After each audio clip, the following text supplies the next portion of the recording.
우리 교회 창립 77주년을 맞이하면서 모든 것이 다 주의 은혜임을 고백하며 드리는 찬양 감사합니다. 창립 77주년 축하합니다. 우리 양곡교회가 77주년이 됐다라고 한다는 사실, 정말 오랜 기간 이곳에서 주님께서 친히 복음을 전하게 하셨고 또 주님의 귀한 사명을 잘 감당케 하셨는데, 정말 뜻깊은 그러한 오늘 이 날이고, 또 앞으로 하나님께서 이루실 귀한 일들을 또 기대할 때 또 그 가운데서 마음에 더 큰 소망을 품게 됩니다. 오늘 창립 기념주일 예배 설교 제목은 교회는 여전히 세상의 희망입니다 라는 제목으로 삼았습니다. 지금 우리가 이 교회에 대한 이야기를 한다면 세상적으로 참 교회에 대한 인식이 많이 좀 부정적인 인식이 많이 되어 있는 현실입니다.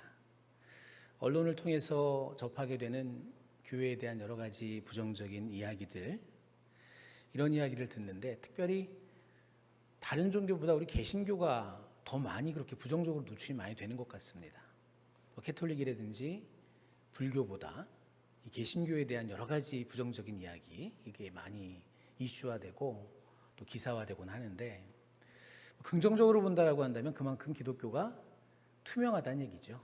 투명하기 때문에 그런 기사화의 소스들이 많아서 이 모든 것이 기사화되고 그로 인해서 부정적인 그런 인식들이 있다는 겁니다. 근데 때로는 그 모든 것들 어떤 거는 부정할 만한 기사이기도 하지만 때때로 인정하지 않을 수 없는 그런 부정적인 것들도 우리가 맞닥뜨리게 됩니다. 구원받은 그리스도인들은 어떻게 살아야 될 것인가? 구원받은 우리는 어떠한 존재인가? 우리는 나를 버리고 하나님이 나의 삶의 주인임을 고백하면서 살아가는 것 아닙니까? 그래서 우리는 구원받았다라고 할 때 자기중심적인 삶을 버리는 겁니다.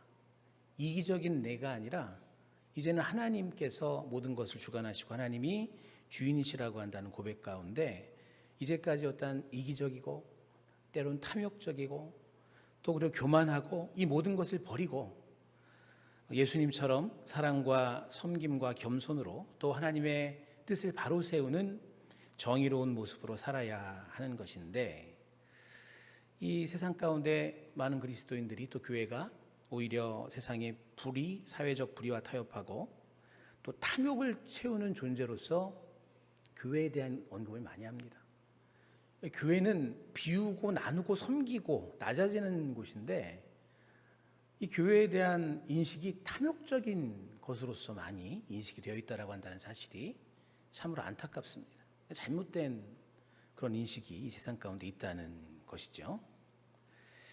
또 약한 자와 함께하고 고통받는 자와 함께하고 하는 이러한 교회, 이게 맞는 모습인데 오히려 그 가운데서 약한 자를 더 힘들게 만드는 그러한 데 일조하는 모습도 보일 때, 아무튼 지금 우리가 지금 신앙생활을 해나가는 이 시대는 예전보다 참 신앙생활이 좀 힘든 시대라고 볼 수 있다라고 하는 겁니다. 외부적인 탄압은 없다 하더라도 사람들이 교회에 대한 인식이나 시선이나 이 모든 것들이 예전과 다르다는 겁니다.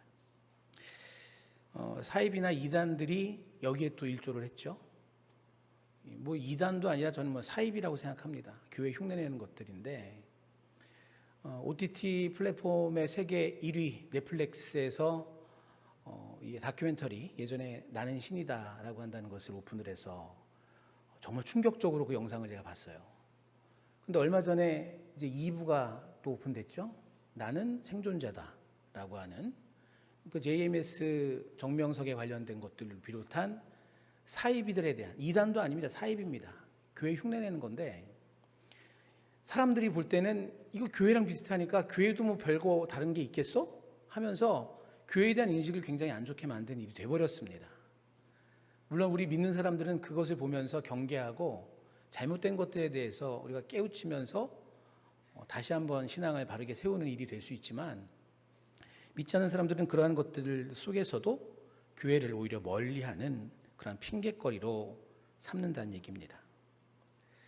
교회가 원래 어떠한 존재였습니까? 교회는 세상의 빛과 소금이 되었고 항상 절망의 세상 가운데 희망의 등불이었습니다.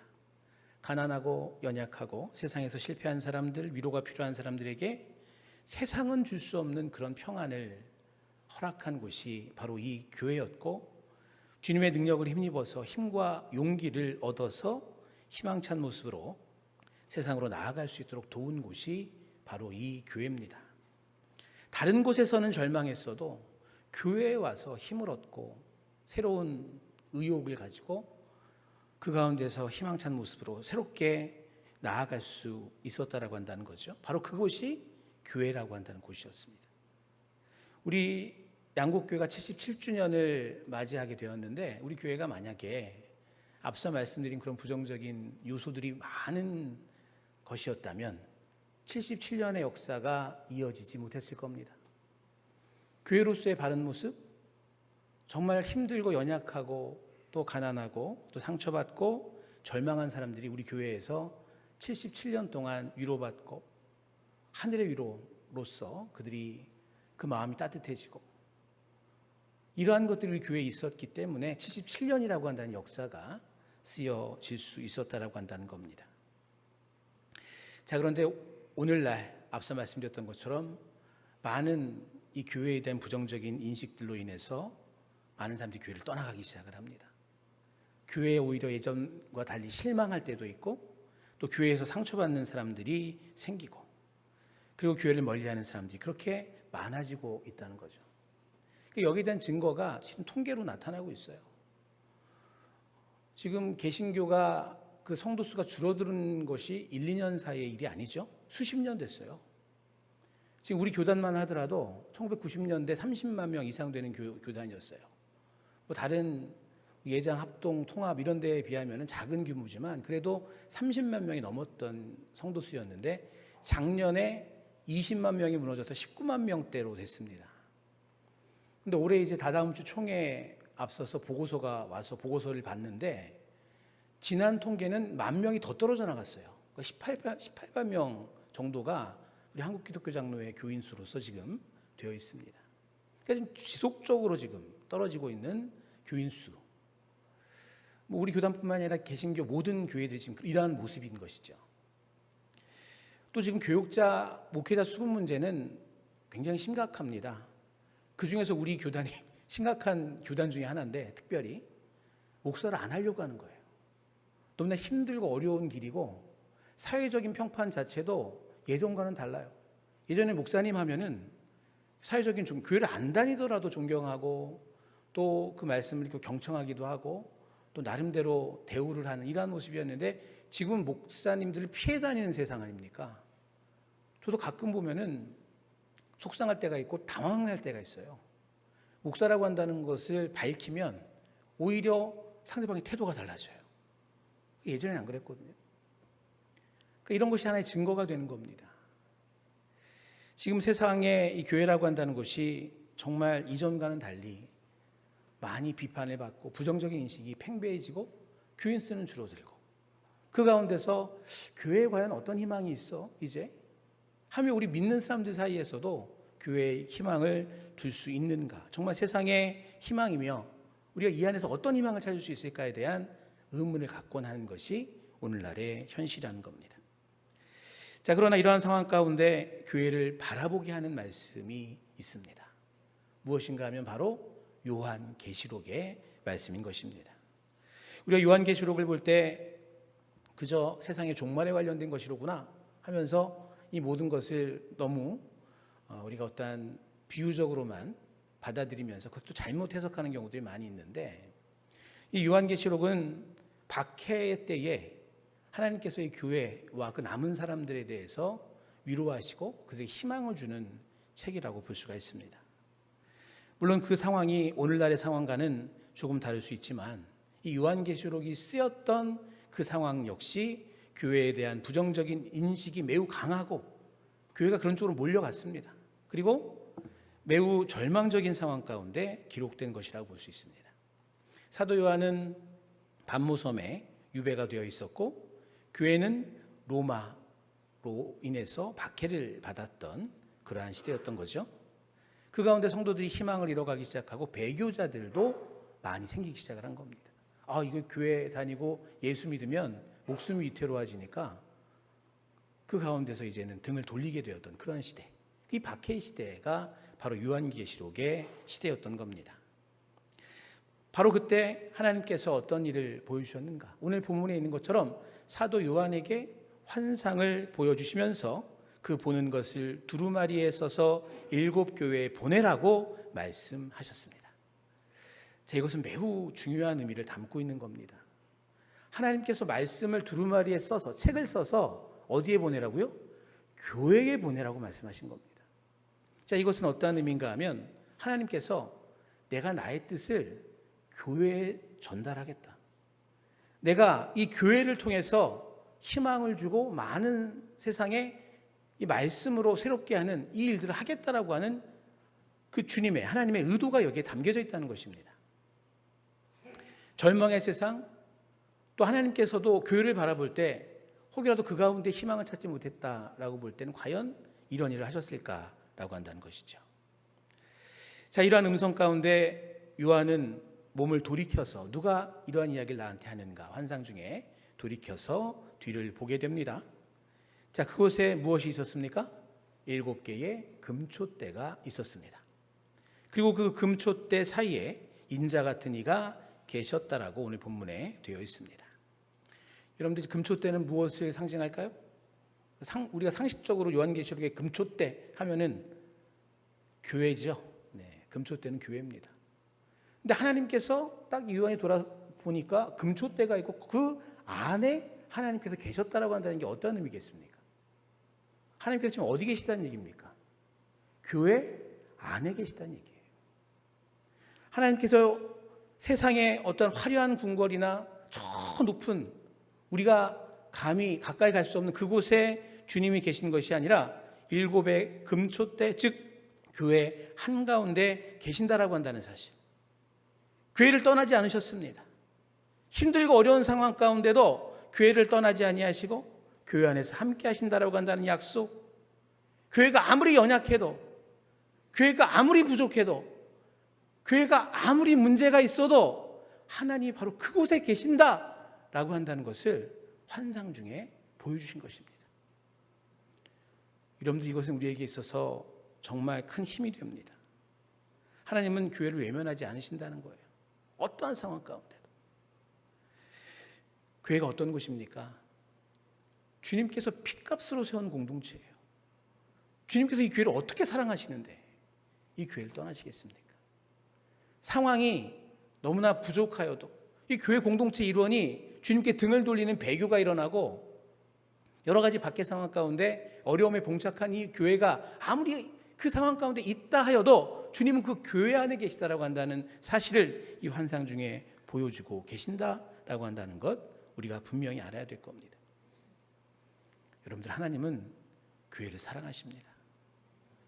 하나님이 교회를 핏값으로 만드셨고 하나님 나라의 축소판으로 만들어 두신 거예요. 불완전하지만, 연약하지만, 정말 세상적으로 볼 땐 너무나 우리에게 있어서 세상의 눈으로 볼 때는 부족한 자들의 모임이라고 볼지 모르지만 하나님께서 하나님 나라를 맛볼 수 있고 배울 수 있고 실천할 수 있는 장으로서 우리 교회를 주셨다라고 한다는 것이고, 이것을 사랑하신다라고 한다는 사실을 우리가 먼저 마음속 깊이 새겨야 될 줄 믿습니다. 이어서 요한은 또 하나의 장면을 보죠. 바로 주님의 오른손에 7개의 별이 있는 것을 보게 됩니다. 별은 무엇을 상징하는 것입니까? 쭉 마지막 부분에 나와 있는 것을 참고할 수 있는데 교회의 사자, 지도자들을 의미한다라고 합니다. 자, 교회의 별이 주의 사자, 지도자, 즉 교회를 의미한다라고 볼 때 지금 중요한 건 뭘까요? 그 별이 어디에 있습니까? 주님의 오른손에 붙들려 있습니다. 여러분들, 이것이 또한 우리에게 중요한 의미를 주는 것이죠. 주님이 교회 안에 계십니다. 그뿐만이 아니라 주님이 교회를 붙들고 계십니다. 여러분들, 우리 교회를 주님께서 붙들고 계심을 늘 믿고 확신하시길 바랍니다. 지금 찾고 계시는 거예요. 아무리 부족해도, 아무리 연약해도, 세상의 어떠한 권력이나 세상의 어떠한 정치 논리에 좌지우지 되는 것이 교회가 아니에요. 교회는 주님이 붙들고 계시는 겁니다. 주님에 의해서 핸들링 되는 겁니다. 정말 비싸고 좋고 훌륭한 악기가 있다고 하더라도 그 연주자가 엉망이면 그 악기는 빛을 발하지 못하죠. 똑같습니다. 여러분들 비록 교회가 부족해 보여도, 연약해 보여도, 세상이 막 손가락질하고 부정적인 인식을 갖고 있다고 하더라도 주님께서 붙들고 계시기 때문에 그 가운데 우리는 주님의 빛을 세상 가운데 낼 수 있다고 한다는 사실 또한 믿으시길 바랍니다. 사도 요한에게 하나님께서는 이 사실을 먼저 인지시키신 거예요. 내가 교회 안에 여전히 있어. 그리고 내가 여전히 교회를 붙들고 있다라고 한다는 이 사실. 세상에 박해가 있고 세상에 여러 가지 어려움이 있고 교회 자체가 여러 가지 갈등과 문제가 있다 하더라도 나는 그 안에 있다. 난 너희를 붙잡고 있음을 주님께서 알게 하신 것입니다. 자, 이러한 주님께서 요한에게 말씀하셨습니다. 내가 보는 것을 두루마리 책에 써서 7 교회로 보내라. 주님께서 말씀하십니다. 여러분들 하나님께서 말씀을 담아서 어디로 지금 보내라고 하셨다고요? 교회로 보내라고 하십니다. 교회 안에 계신 한 주님이십니다. 교회를 붙들고 계신 주님께서 이제 그 말씀을 담아 각 교회에 보내라고 말씀하신 것은 어떠한 의미일까요? 그 교회의 말씀하심으로 인해서, 그 말씀으로 인해서 교회가 살아나고 그 말씀으로 인해서 세상이 살아날 수 있는 그 모든 일들을 교회를 통해서 이루시겠다라고 한다는 뜻이 여기에 담겨져 있습니다. 여러분, 말씀하실 수 있는 것은 하나님이 교회를 통해서만 말씀하시나요? 아닙니다. 일반적인 신학적인 것으로 본다라고 하더라도 교회를 통해서 말씀하신다? 여러분들 1970년대 이미 선교에 대한 것은 어떻게 정리가 되는지 아십니까? 하나님이 교회를 통해서만 역사하시고 교회를 통해서만 말씀하시고 교회를 통해서만 하나님이 일을 하시느냐? 아니다.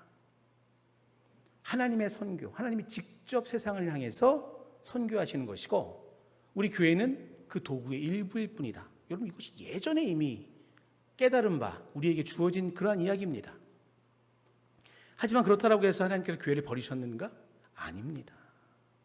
하나님은 여전히 교회를 사랑하시고 교회에 말씀을 주셔서 교회를 새롭게 하시고 교회로 하여금 세상의 빛과 소금의 역할을 감당하며 또한 그 가운데 세상의 희망이 될 수 있도록 하시겠다라고 한다는 것, 이 가운데 담겨져 있는 것입니다. 말씀이 무엇입니까? 하나님의 말씀이 어떠한 의미입니까? 생명의 양식입니다. 사람을 살릴 수 있는 생명의 양식이 말씀인데 그 하나님의 말씀을 다른 곳이 아닌 바로 교회에 써서 보내서 교회에 주시겠다라고 한다는 것은 교회를 통하여 역사하시겠다는 얘기고 교회를 통해서 세상에 희망을 보여주시겠다는 것이고 하나님 나라의 확장의 도구로서 교회를 여전히 쓰시겠다는 주님의 의도가 이 가운데 담겨져 있는 것입니다. 혼란의 시대, 절망의 시대, 고난의 시대, 교회가 아무런 그런 여러 가지 역할을 해나가는 데 있어서 많은 문제와 제약이 있고 또한 그 가운데서 갈등이 있다 하여도 하나님은 교회를 여전히 사랑하시고 교회를 통해 일하시려고 하신다. 말씀을 주셔서 교회를 새롭게 하시고 그 말씀을 통해 세상에 여러 힘들고 어려운 절망 가운데 있는 사람들에게 희망을 주려 하신다라고 한다는 것, 이것이 바로 오늘 말씀에 있어서의 중요한 의미임을 믿으시길 바랍니다. 그래서 여러분들 구약의 시대 이스라엘이 나라가 멸망한 다음 70년 동안 바벨론 포로 생활한 다음에 고향으로 돌아왔습니다. 그때 제일 먼저 무엇했습니까? 성전 건축했습니다.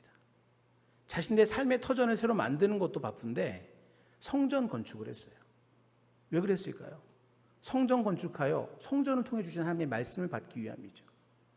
그래서 그들은 새롭게 성전을 건축해서 그 가운데 받은 말씀에 힘을 얻어 삶을 새롭게 만들어가는 사람들이 될 수 있었습니다. 제2차 세계대전 이후에 독일이 망했잖아요. 그렇죠? 완전히 망했습니다. 근데 그러한 독일이 새로 일어날 수 있었던 원인이 어디에 있을까요? 망해서 패전국이 되어서 망했던 그 나라에 믿음의 사람들, 그리스도인들이 같이 말씀으로 기도로 뭉치기 시작을 했었던 거예요. 기도하고 말씀 가운데 새 힘을 얻어서 새로운 희망 가운데 그 나라를 재건해낼 수 있었다라고 한다는 사실입니다. 그래서 여러분들, 독일의 기독당은 우리나라의 기독당하고는 좀 달라요. 힘이 있다는 얘기예요, 여러분들. 정권에 있어서 매우 힘 있는 정당이 기독당이에요. 그 근거가 교회를 중심으로, 말씀을 중심으로 다시 서려했을 때 이 놀라운 에너지가 그 가운데 이루어졌다라고 한다는 사실을 우리는 알 수 있다는 것입니다. 하나님의 말씀은 이렇게 모두를 세우는 힘이 있습니다. 그런데 그 말씀을 어디에 두신다고요? 교회에 주시고 교회에 두신다라고 주님께서 오늘 이 요한계시록 말씀을 통해서 알려주고 계시는 것입니다. 사랑하는 양옥교 성도 여러분들, 우리 교회 77년의 역사, 우리 사람이 만들어간 것이 아니죠. 하나님께서 교회를 통해서 써내려가신 역사입니다. 어떻게 해요? 하나님이 이 교회에 함께 계심으로 쓰셨습니다. 하나님이 이 교회에 77년 동안 우리를 붙들고 계시면서 77년을 쓰게 하셨습니다.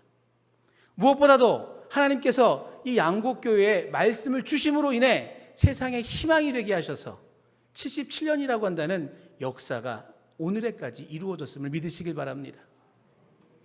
그리고 하나님은 여전히 우리와 함께 하십니다. 그리고 하나님은 여전히 우리를 붙들고 계십니다. 그리고 하나님은 여전히 우리에게 말씀을 주셔서 희망을 보며 세상을 살아갈 수 있도록 하시고 세상의 등불, 세상의 희망이 되게 하심을 믿으시길 바랍니다. 여러분들, 이 믿음 가지고 새로운 역사 써나가는 우리 양곡교회 되길 간절히 소망합니다.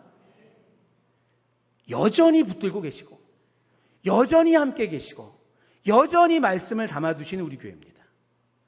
그 가운데 하나하나 주님의 귀한 역사를 바라보며 나아갈 수 있다고 한다는 것, 얼마나 감사한 일일까요? 세상의 시선이나 지금의 상황이나 여러 가지 모든 문제들, 그것을 보는 것이 아니라 우리 안에 계신 하나님, 우리를 붙들고 계시는 하나님, 말씀으로 우리에게 세임 주시는 하나님을 바라보면서 새로운 역사 써나가는 우리 모두가 되기를 주의 이름으로 간절히 축복합니다. 기도하겠습니다. 은혜로우신 하나님, 감사와 영광을 돌립니다. 오늘 창립 77주년을 맞이하여서 주님 앞에 예배드리며 귀한 말씀 주셨습니다. 교회는 여전히 이 세상의 희망이 됩니다. 하나님께서 이 교회에 함께 계시고 하나님께서 이 교회를 붙드시고 하나님이 여전히 말씀을 이 교회에 두시기에 교회는 여전히 세상의 희망이 됨을 믿습니다. 양곡교회 77년 돌아보면 이 모든 것이 하나님의 은혜 가운데 이루어진 일인 줄 믿습니다. 앞으로 주님 오늘의 이 말씀 마음속에 품고 새로운 역사 써가는 우리 모두 되도록 인도하여 주옵소서. 예수 그리스도의 이름으로 기도드립니다. 아멘.